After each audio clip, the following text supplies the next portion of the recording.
Recomendo a todos que vejam o último Greg News sobre a AMAN, que foi publicado na última sexta-feira na HBO e disponibilizado hoje, segunda-feira, no YouTube. Teve um pequeno trecho do programa que eu reproduzo a seguir e que me inspirou a fazer esse vídeo sobre a minha relação com o Exército. É nas agulhas negras que nossos futuros generais aprendem que eles são diferentes, são superiores. Eles são superiores à população civil do país, ou seja, a todos nós. Pois é, em anos recentes eu sofri muito com essa questão desse sentimento de superioridade dos militares em relação aos civis e essa história que eu vou contar hoje.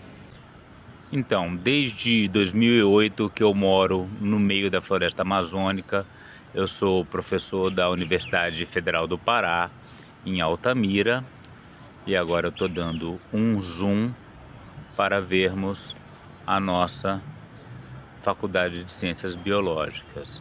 Aí está ela, toda lindamente arborizada, cercada de árvores, mas se você se afastar um pouco, além da universidade, você vai ver que Altamira está no meio de uma imensa área desmatada. E é dificílimo fazer trabalho de campo aqui. A única exceção que a gente tem nas proximidades da cidade é essa floresta que faz parte do 51º Batalhão de Infantaria de Selva, os 51 bis aqui em Altamira.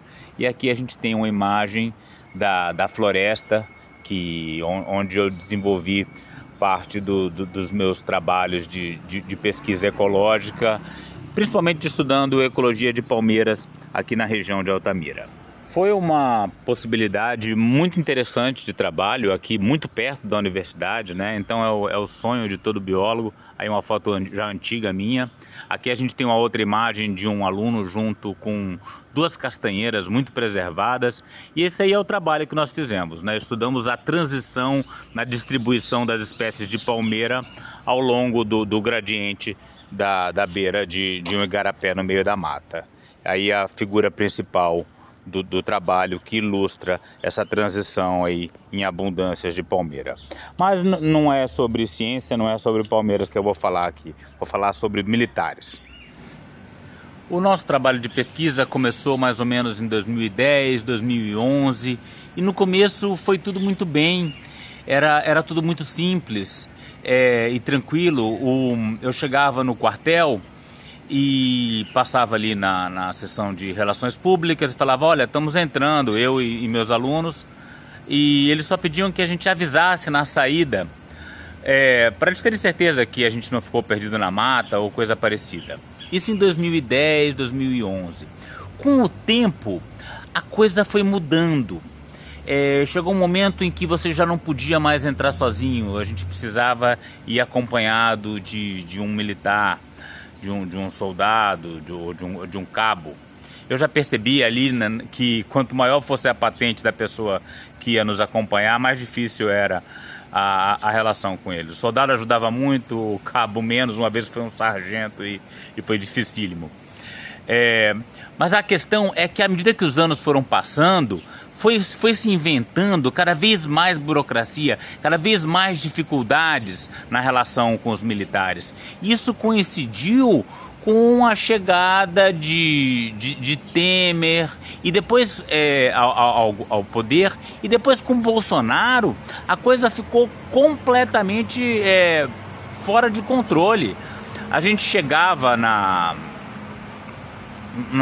no quartel e às vezes ficávamos esperando 1, 2, já ficamos esperando 3 horas para que aparecesse um soldado para nos acompanhar. A gente tinha que mandar pedidos de solicitações, né, para poder fazer o trabalho de campo, que é normal, entregava lá um ofício, mas aí você chegava lá no setor de relações públicas e não havia um soldado designado, nunca. Aí um dia não pode porque tem formatura, outro dia não pode porque o capitão vai chegar, e havia uma clara má vontade, e é isso que eu queria comentar, que alguns oficiais nem se dignavam a olhar na nossa cara, nos tratavam assim como gente inferior mesmo.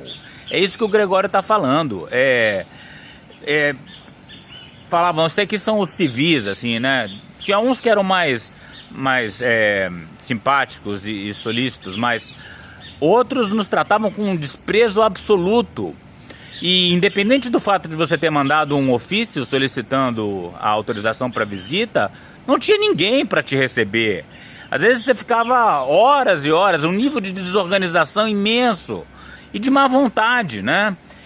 Às vezes essa questão da visita do general, né? Não, você marcava o trabalho de campo e aí falava, não, vai ter visita do general, então não tem ninguém disponível para acompanhar vocês. Imagina, tudo que a gente precisava era de um soldado para entrar com a gente na mata. E não tinha um soldado, mas o que mais tem lá é soldado, né? E eles ficam lá cortando grama, pintando lá o meio-fio ali da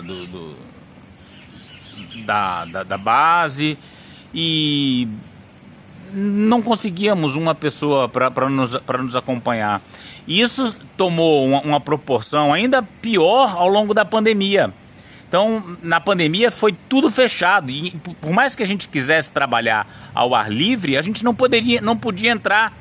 Engraçado que eles todos andando ali dentro sem máscara, enquanto que nós queríamos fazer um trabalho ao ar livre, acompanhados de um único soldado, e era impossível entrar.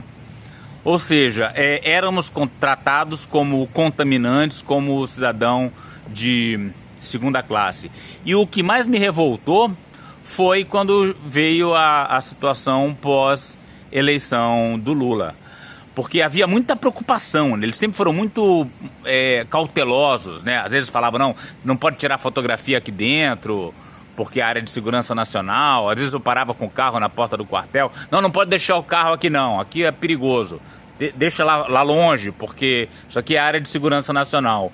E, no entanto, quando houve os protestos antidemocráticos, os golpistas acamparam ali na frente do quartel, onde eu não podia parar o carro, e ficaram lá durante semanas e semanas e ninguém fez nada.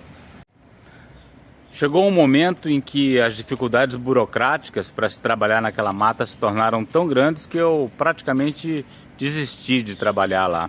A única coisa boa dessa minha vivência ali, além do artigo que eu consegui publicar, é a tranquilidade que eu tive de que não haveria golpe militar no Brasil, porque, pelo que eu vivenciei ali, eles não têm nem organização para poder armar um golpe.